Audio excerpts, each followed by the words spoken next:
오늘 나누려고 하는 민수기 13장과 14장입니다. 이것은 알다시피 아브라함과 다윗 자손이 한 70여 명이 가뭄에 애굽에 갔습니다. 거기에서 잘 있다가 나중에 요셉이라는 사람이 거기에 국무총리가 되었지만 나중에 요셉을 알지 못하는 왕들이 나타나서 400년이 세월이 지난 동안에 노예민족으로 전락했습니다. 70여 명이 갔지만 실제로 나중에 200만, 300만이 되는 큰 민족을 이루게 되었습니다. 아주 잘 사는 나라에 가서 민족을 이루게 되었지만 번영하였지만 뭡니까?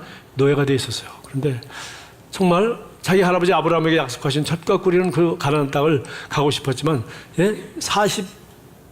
41세대로 봤을 때 400년 동안 그들은 소원하고 기다렸지만 노예로 전락하여서 갈 수 없었습니다. 드디어 400년 만에 기회가 왔습니다. 하나님이 모세라는 종을 통해서 드디어 애굽의 바로왕을 치고 10가지 기적으로 홍해를 가르는 놀라운 기적과 함께 그 기적을 체험하고 홍해를 육지처럼 건넜던 이스라엘 민족이 드디어 젖과 꿀이는 가나안 땅을 그 홍해를 건넌 지 약 1년 내지 1년 반 만에 그 가데스 바니아라는 곳에 바로 그 요단강 건너가며 갈 수 있는 그곳에 도착했습니다. 도착했을 때 하나님 모세를 통해서 하나님 말씀하시면서 자 너희들이 하나님이 이제 내가 젖과 이 약속의 땅을 줄 테니까 너희가 그거 들어가서 그걸 차지하라. 들어가려고 차지하면 이 젖과 꿀이는 땅에 뭐 빈터입니까? 사막입니까? 좋은 땅이기 때문에 이미 400년 동안 우리가 지금 알고 있는 팔레스타인에 있는 사는 사람들이 거기 살고 있었던 것이죠. 전쟁을 해야 되는 것입니다. 물론 하나님 그걸 알고 계시죠. 그러니까 전쟁을 하기 위해서는 그냥 합니까? 스파이를 넣어서 정보를 얻어야 됩니다. 그래서 각 지파별로 한 사람씩 뽑아서 여호수아와 갈렙과 그리고 기타 8명을 더 뽑아서 갔습니다. 그들이 가서 40일 동안 정탐하고 돌아왔습니다. 정탐하고 돌아올 때 그들이 과연 그 땅이 젖과 꿀이 흐른다는 것을 확인하고 이제 돌아왔습니다. 그리고 8명과 2명이 이제 보고를 하게 되었습니다. 31절 10명 중에 8명이 한 말입니다. 31절입니다. 우리는 도저히 그 백성에게로 쳐 올라가지 못합니다. 그 백성은 우리보다 더 강합니다. 젖과 꿀이는 땅이고 좋은 건 사실인데 그들한테 우린 집니다. 그러면서 그 탐지한 땅하여 나쁜 소문을 퍼뜨렸다는 사실이 아닙니다. 자기들이 가지고 있는 실제적인 증거는 젖과 꿀이는 땅이 얼마나 좋은지 포도송이를 둘이 어깨에 짊어지고 온 거 증거는 그 하나밖에 없습니다. 그 사람들은 얘기를 들었으면 이건 나쁜 소문을 퍼뜨렸어요. 누가? 한 명이 아니에요. 8명이 다. 그들은 이스라엘 자손에게 대하여 이렇게 말했다. 우리가 탐지하려고 두루 다니며 본 땅은 그곳에 사는 사람들을 삼키는 땅이다. 이런 나쁜 땅이다. 사람을 삼키는 땅이 다 있나? 또한 우리가 그 땅에서 본 백성은 키가 장대한 사람들이다. 다 그렇습니까? 좀 닮아서 좀 크겠지. 거기에는 우리는 또 네피림 자손을 보았다. 아낙 자손은 네피림이 한 분파이다. 거인도 좀 있었다는 거죠. 우리는 스스로 보기에도 메뚜기 같지만 그들의 눈에도 그렇게 보였을 것이다. 우리는 메뚜기야. 손만 잡으면 탁 잡히는 메뚜기 같았고 우리가 보기에도 우리가 메뚜기 같으니 그들 보기에 우리는 당연히 메뚜기지. 우리는 이제 죽었다. 자 14장 1절 이런 부정적인 사람들이 이 악한 리포트를 그런 소문을 확 퍼뜨리니까 소문은 순식간에 퍼집니다. 순식간에. 특히 악한 소문들은요. 14장 1절 보십시오. 이 얘기를 백성들이 다 들었어요. 온 회중이 소리 높여 아웅성했다. 백성이 밤새도록 통곡하였다. 이런 바보들이 지금 무슨 전쟁이 난 것도 아니고 진짜 죽는 것도 아니고 쌀이 떨어진 것도 아니고 뭐 홍수가 쳐들어온 것도 아닌데 부정적인 얘기만 듣고 갔다 온 사람들의 사실이 아닙니다. 자기들이 주관적인 얘기예요. 전쟁하기 싫으니까. 주관적인 얘기를 그렇게 한 거예요. 악한 소문이라고 성경은 악한 소문이라고 했잖아요. 그것이 하룻밤에 온 백성이 다 거기에 속은 게 아니라 그냥 감동이 된 거죠. 와. 그러면서 그럼 당연히 이건 남 탓으로 돌립니다. 이스라엘 온 자손이 모세와 아론을 원망했다. 이놈 때문에 우리가. 그들은 서로 말했다. 우두머리를 세우자. 그리고 이토로 들어가자. 우두머리는 모세가 아니라 모세는 죽이고 우리 우두머리 지도자를 다시 세우자. 이게 그들의 백성들 99.99%의 아이디어였습니다. 선동이었고 완전히 이것은 이 두려움의 영이 이 성경은 디모데후서 1장 7절 하나님 우리에게 주는 능력과 사랑과 근신하는 사운드 마인드, 제정신의 사운드 마인드. 영어 성경에 킹제임스 사운드 마인드, 건전한 마음이에요. 건전한 마음. 제정신이 아닌 거예요. 두려움의 영이 딱 오면은 그다음부터 생각을 패닉이라 하죠. 패닉.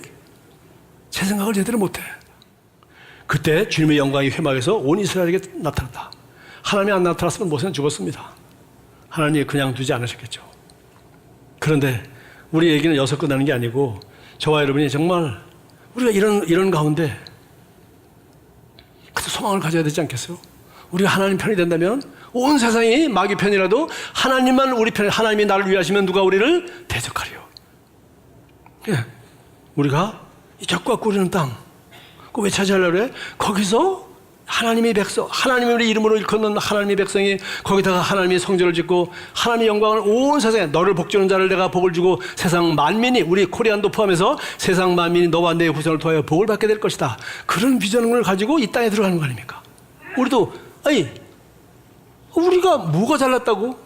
이렇게 기독교 복음률이 높고 이렇게 선교사들을 많이 내보내고 아직도 2등입니다. 지금 선교사 숫자가 줄어들긴 하지만 아직도 2등입니다.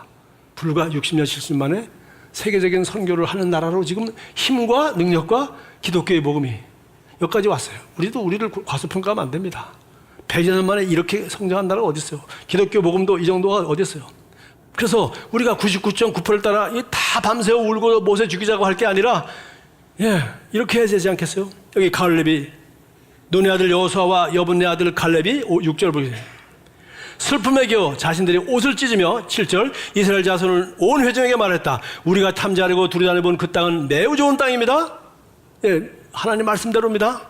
주님께서 우리를 사랑하시면 할렐루야, 조건은 하나밖에 없어요. 주께서 우리를 사랑하신다면 그 땅으로 우리를 인도할 것입니다. 이게 믿음의 사람 아니에요? 우리가 그런 얘기를 해야 되지 않겠어요? 9절 보십시오. 다만 여러분은 주님을 거역하지만 마십시오. 여러분은 그 땅 백성을 두려워하지 마십시오. 바로 이것이요. 거역하지 마십시오. 두려워하지 마십시오. 주님께서 우리와 함께 계시니 그들을 두려워하지 마십시오. 이게 믿음의 영을 가진 사람들이 고백했어요.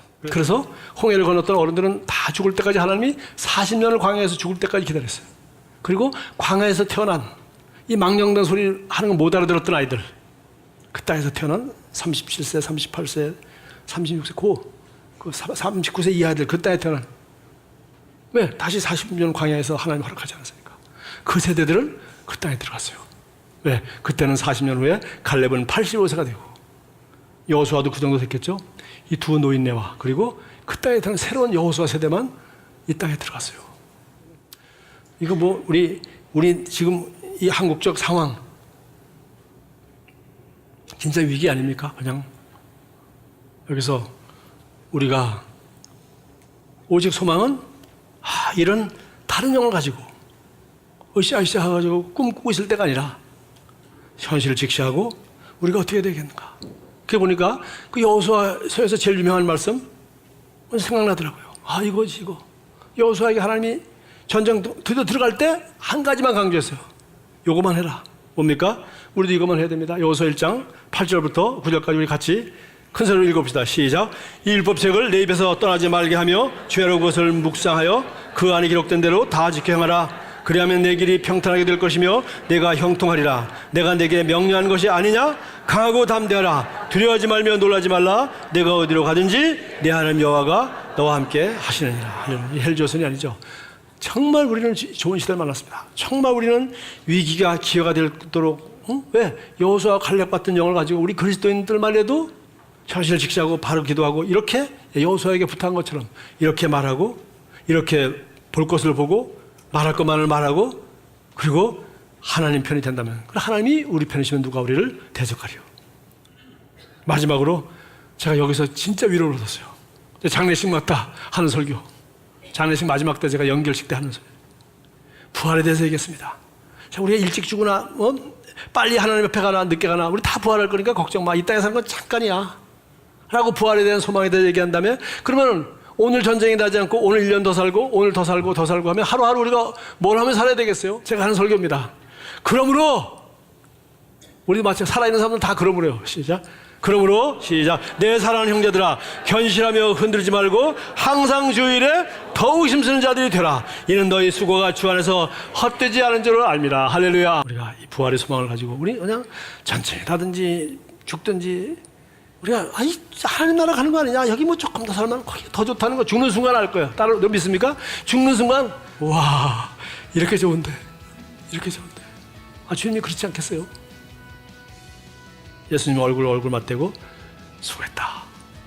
뭐 가지고 수고했다 소리 들을 거예요? 영혼을 구하는 일. 나머지는 다 사라지는 거야. 영혼을 구하는 일에 주일에 더욱 힘쓰는 자들이 되라. 이는 너희 수고가 주 안에서 헛되지 않음을 알미라. 할렐루야.